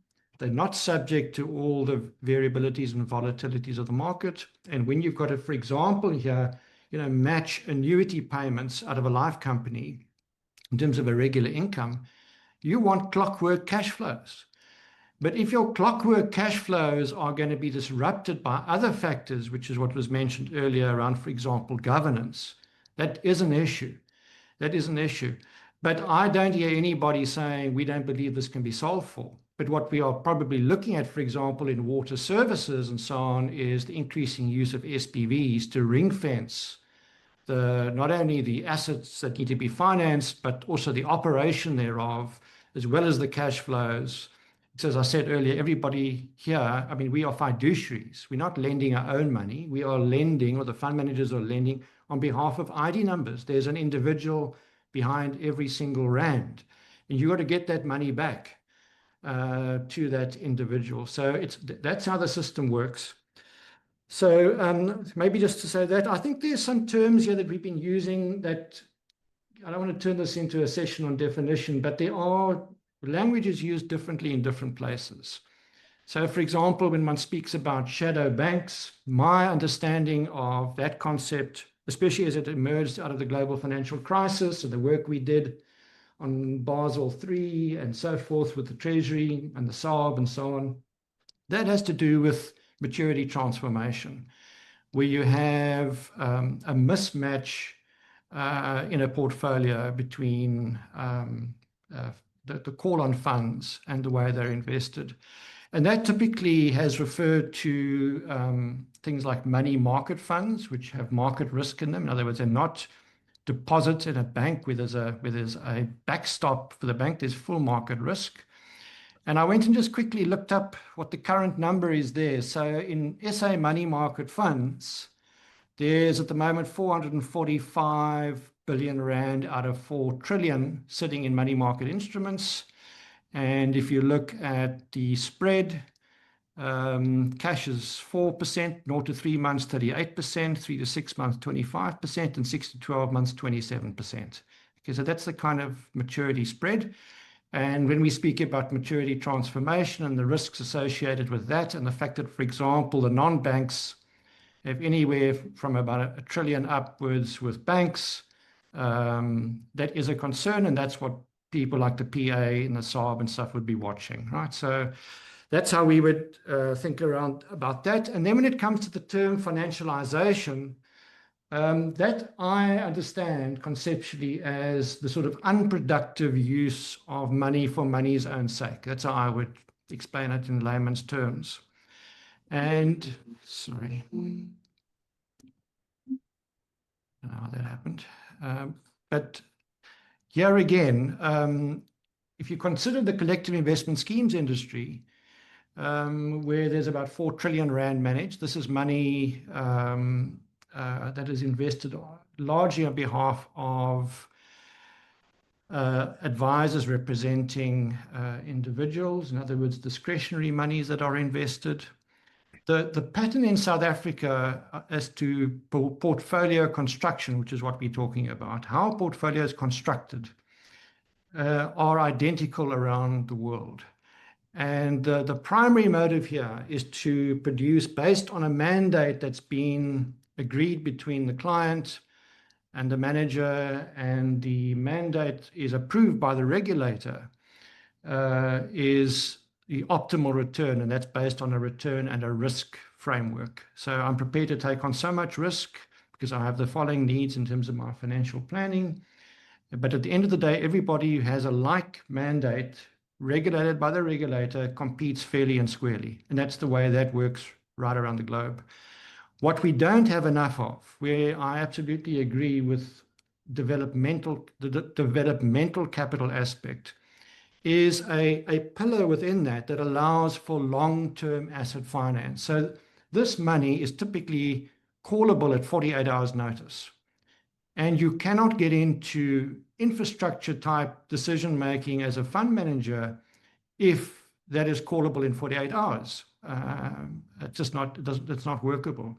So we have been promoting for, to be honest, hand on my heart, the last couple of years, for a separate regime to be created here for long-term asset finance. There is, I think, a good percentage of that 4 trillion that would be very willing to look at that kind of a portfolio, a different kind of asset profile, which would be part of proper financial planning in an individual's life. I hope that's enough. Thank you.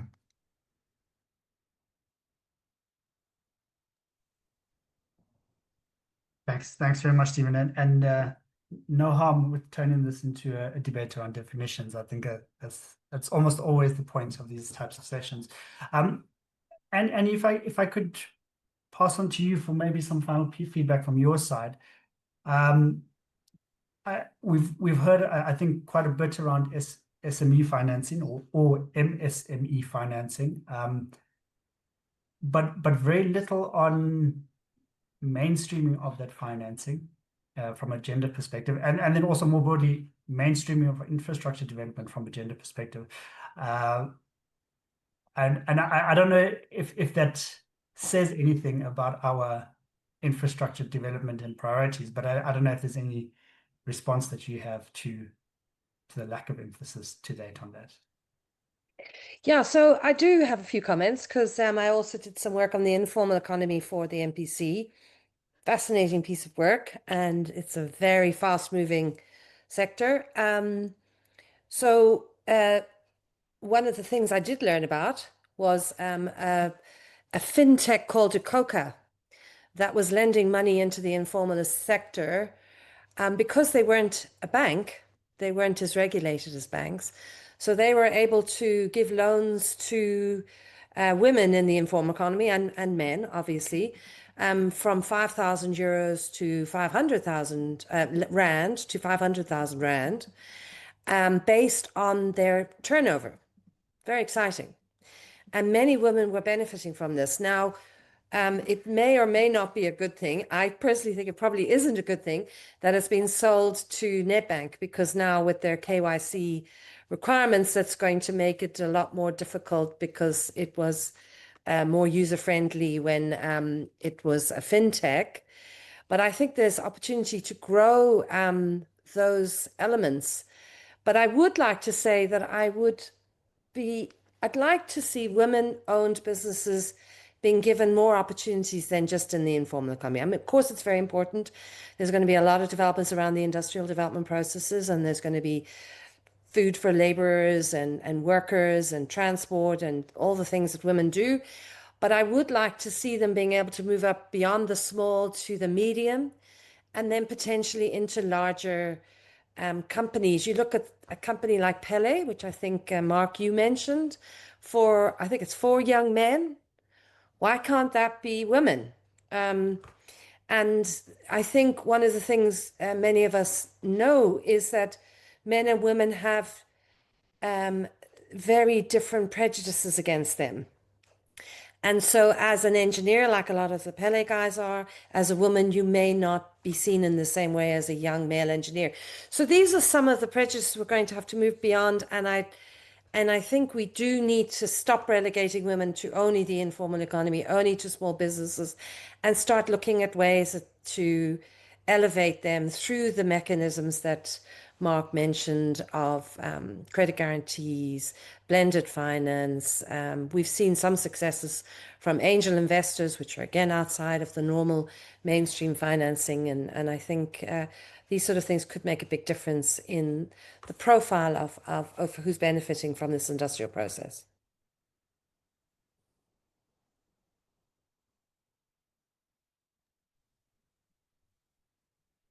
Great, thanks very much, Annie. I'm just looking through some of the questions that we've received. I think through the discussion we've tackled most of them. We have a newish one from Solomon, talking about the extent to which government activities crowd out private sector investment. His reflection is more outside of South Africa and more broadly in sub-Saharan Africa, but depending on your perspective, might also apply to the South African case. Maybe I'll leave it open and see if anybody's got any response to it. It's effectively, I think the question is aiming to answer or aiming to tackle the extent to which there's a perspective that government inefficiency or the extent of government spending crowds out private sector investment, and how that affects the broader investment climate, if at all. Anybody willing to tackle that from the panelists or the keynote speaker?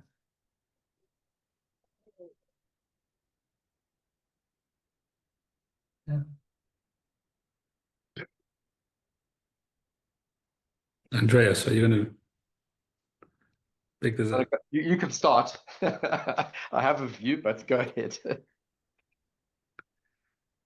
I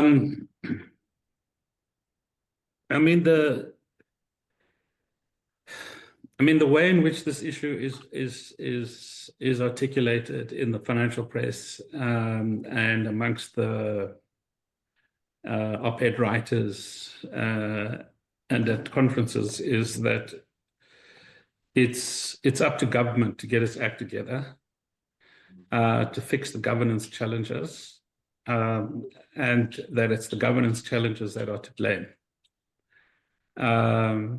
And there are very few, even in government, who resist that narrative. So on the one hand, it's true. There are governance challenges that are affecting our investment climate. There's no doubt about that. But I want to, I really think that the financial sector also needs to take responsibility for a way of thinking about investment that has over the years become based on low or even zero trust of the public sector. The stuff that Stephen is talking about is building trust. Like his work with the water, the water office at DBSA, and the various other ways in which ASISA is engaging in the whole conversation. And that's starting to build trust, has to translate into specific initiatives that demonstrate that blended finance is possible and can go in the right direction. The problem is that globally, the context is not working in our favor. There's a decline of ODA. Africa is transferring more capital out of the continent than what is being invested through debt repayments. And the geopolitical uncertainties means that there's only really one option for us, which is the China-centered globalization strategy. And I'm not sure how much that is going to work in our favor or not. I'm very interested, for example, that the biggest transmission company in the world, State Grid, which is a publicly owned Chinese company, has put in a bid for the transmission projects that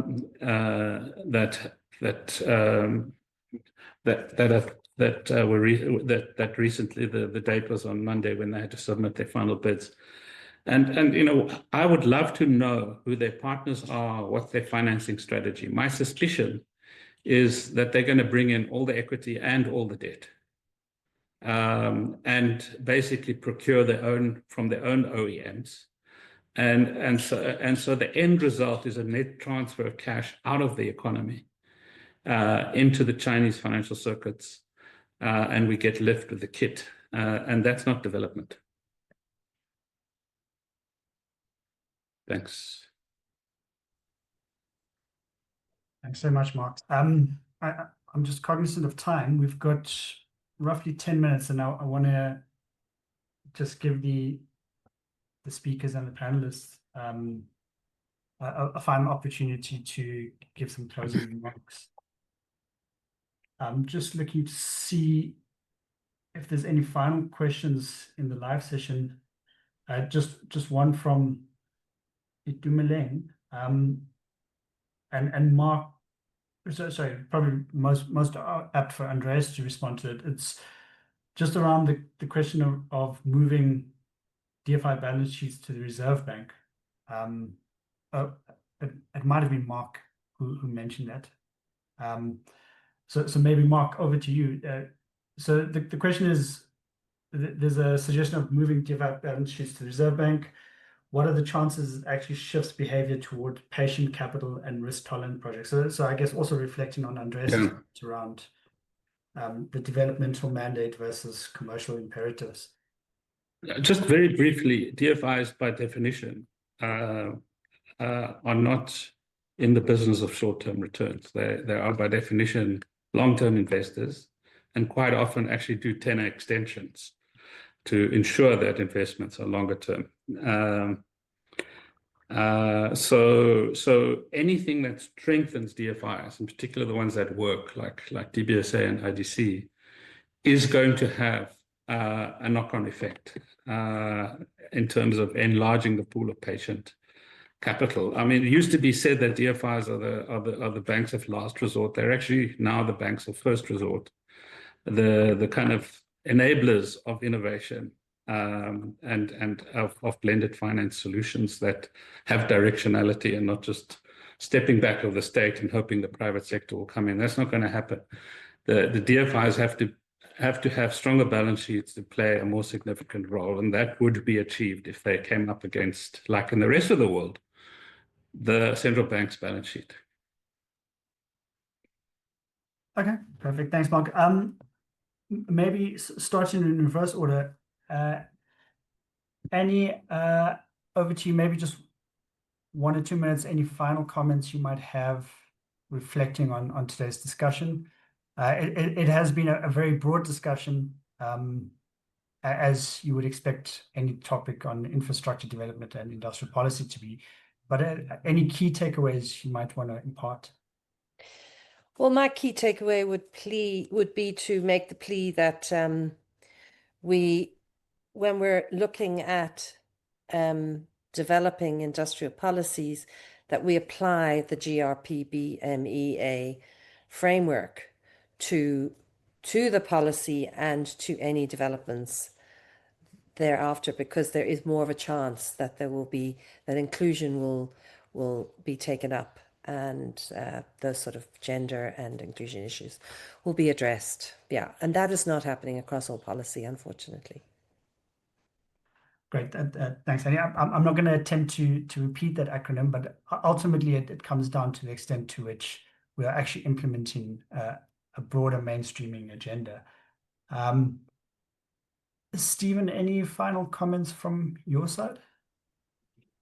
Yes, thanks. I mean, firstly, just to say thank you. I mean, thank you to Mark and the NPC. They're doing an enormous amount of work. They're being courageous in what they're doing. And I think it's going to elicit a lot of dialogue and discussion. And I think that can only be helpful in terms of a shared understanding of what needs to be done. I think on infrastructure specifically, I would just be encouraging. I mean, there are a lot of issues that we could do better. But let's not focus on that. There are a lot of technical improvements that could be made here and there. We've got the list. We've shared the list. We don't need to focus on that now. We need to focus on getting the stuff done. This is a journey. Let's not constantly give policymakers more homework. I think that's absolutely the wrong thing to do. Just do this and just do that, and then I'll do that. I don't think that's accurate or appropriate given where we're at. In terms of the procuring authority, depending on what we're doing, and I think Mark raised the point earlier about the success of the REAP program. So what was successful? Well, I think right at the top of the pile is an inclusive discussion. I think the IPP office at that time never assumed that they kind of had the whole solution. Banks are by far the leaders in infrastructure finance. Let me just say that. I don't represent them here, but they are. They've got the big teams. They know how to initiate it. They financed a lot of the REAP program. We came along as part of that discussion at a point and said, well, you know, when it gets to beyond the initiation stage, yes, there are some members of a CC who want to be there right from the beginning because they do equity and they want to be part of that discussion. But generally, around the world, pension funds and life offices come in once the assets mature. It's operating. You passed your construction phase. And what happens then, the banks typically sell down. These things come into these long-term portfolios like pension funds, and the banks go out and initiate the next round. So it becomes a virtuous circle. But that only happens when the pipeline starts to mature and you get some velocity in terms of transactions, and then the things start to flow naturally. But it was lots of consultation. Nobody was critical of the other party. Everybody was around the table. What do we need to do? Best documentation in the world, right? Absolutely great documentation. And if we think about the grid program we're going into here, this is essential. So the RFQ, have just recently gone out. There are a lot of questions now. So what does this mean? What does that mean? We saw an article by Carol Payton that probably summed it up quite well. I went and looked at it myself recently to have a look at some of these issues that are being raised in the market, and those issues are there. We don't, I think, need to be critical of ourselves. We need to have more dialogue. The other thing is, iteration, lots of practice. It's the sort of ticket size was sort of 2 billion. You get lots of practice as you practice risk, the understanding of risk, which ends up in the price if you don't know what you're looking at, it diminishes. And so you saw over the different bid windows and sort of increasingly improving supply-demand equilibrium point. So that improves. And for a long-term program like this, as over 10 years, it's a big program. Those efficiencies must be banked. So let's eliminate uncertainties. Let's eliminate the reliance on just words. The guarantee solution is part of that needs to be solved for. We need to have something a little bit clearer and more and a lot more firm to be able to actually write transactions against it. And lots of practice. The RFP, as I understand it, is going to be a substantial one in November. And part of the challenge here is, has it allowed for enough iteration and practice for the market to actually understand how to construct it and to rehearse and get the sort of risk matrix in line with what the expectations are? We really want to see this thing succeed. It is going to have enormous potential for the economy. Thank you. Thanks very much, Stephen. So key takeaways, I think, reaffirming perfection as the enemy of progress, and then focusing on implementation, an inclusive approach, and always learning by doing. Andreas, any final comments from your side? Yeah, I mean, I think just to reiterate that point, I mean, I do think we need to do and stop doing more and more policy and strategy. And I think that's for two reasons. The one is, I think, as Stephen's already indicated, by building up a pipeline, you start creating momentum in the system, but it's also the way in which you can actually develop capacity and enhance governance. I think, like, I'm a proponent of project finance, and I think one of the reasons I would always strongly advocate for it wherever it's feasible is that it does introduce a set of disciplines that you don't normally get with other forms of public procurement. So I think for me, that's a strong argument in favor of it. But I do think we've just got to get projects moving, because that's the only way we're going to learn and we're going to understand how to do it and the ways in which we can do it. And then obviously being open to the dialogue. I think we still have a lot of tension between public and private sector. And I think we know that if this is going to work, it has to be a joint initiative. Maybe my last two comments are the one is, I think the one point that I take away from all of this is that we do need to rethink the role of the different players in the financial ecosystem and the infrastructure space and what they each bring to the table. I think that's partly the challenge we have, is that people have different risk appetites. They have, there's a different level of developmental interest. And we don't always adequately look at how to allocate that. So some forms of finance or funding are better than others for certain kinds of projects. And I think that discussion we kind of leave to the end when we're dealing with a particular project, but perhaps it needs a more systemic discussion. And that also then means being very clear around what is the role of the DFIs, what is the role of the state. Maybe my last takeaway is that I think we didn't discuss it, but government, and if those of you who read the annual E&E or the budget statement, there's a lovely little section every year which goes back to Minister Manuel, where we started to aggregate all of government's infrastructure spend, and it was called the infrastructure plan, but it's not really a plan, it's just an aggregation of budgets. But it's a fairly substantial amount, and I think the disappointment has been is that we're not spending that money. So even where the money has been provided for in the budget, we're not spending it. Those projects are not coming to the market, and I think that's a critical issue. To create confidence in the sector, government at minimum needs to be spending the money that it has available, and get those projects moving. That also then creates a sense of certainty and a confidence. I think that'll encourage the private sector to respond. We haven't even begun to discuss what's happened, for example, post 2010 in terms of the collapse of the construction sector. All of these have a direct relationship to the lack of infrastructure spending. So we now are not only having to look for finance, but we can rebuild the skill, rebuild the engineering base. So I think all players in the ecosystem have an important role to play, but I think government at least needs to keep to its commitments and try and create a framework where its spending is consistent. There is a clear pipeline of projects, and then hopefully we can use that pipeline of projects to build capacity and experience and experiment. I think we don't have all the answers. Nobody in the world has all the answers. With their different approaches, different methodologies we can adopt, but let's see what works. So let me stop there for now. So. Great, thank you, Andreas. Openness to dialogue, a whole of system approach, and you won't hear Andreas say it very often, but spend the money. Mark, we've just touched over midday, but any final comments from yourself before I close off? Yeah, just I'm really intrigued by the fact that in this conversation we were having a conversation in relational terms. We were understanding the financial sector as a set of balance sheet, interlocking balance sheets, and unlocking new flows as a function of reconfiguring those interlocking balance sheets. So I think it's really fascinating to see that that framework is kind of validated. Just one simple comment. I think it's an and solution. I think we want the GEPF to buy more government bonds so that there is more money that the sovereign can spend, but we want it done properly.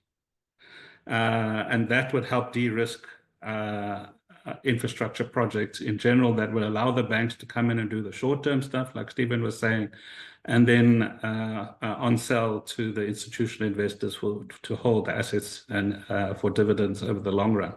I think that's a virtuous circle that we need to configure and focus on, and we're not going to do it in a big bang system structural way. It's going to be incrementally.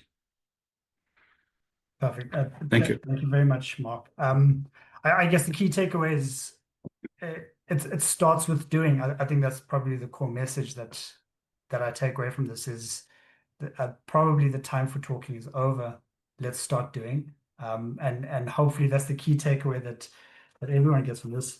I won't keep anyone much longer. Just final closing, some housekeeping. If you can please complete the feedback survey that's been published or put onto the chat. There's a link there. It will also be emailed to you after the session. And then also please keep a lookout for the follow-up workshops that are taking place. Laura mentioned them at the beginning of the session, and the next one has also been posted into the chat. And then just finally, a quick round of thanks. Thanks to the IEP program funded by the FCDO for hosting and running this workshop series. Thank you very much to our keynote speaker, Mark Swilling, our panelists, Andreas, Stephen, and Annie. And then also thanks to Ursa and Margot in the background for making sure that this event has run very smoothly on a virtual basis. So thank you very much to Ursa and Margot. You won't see her, but she is in the background.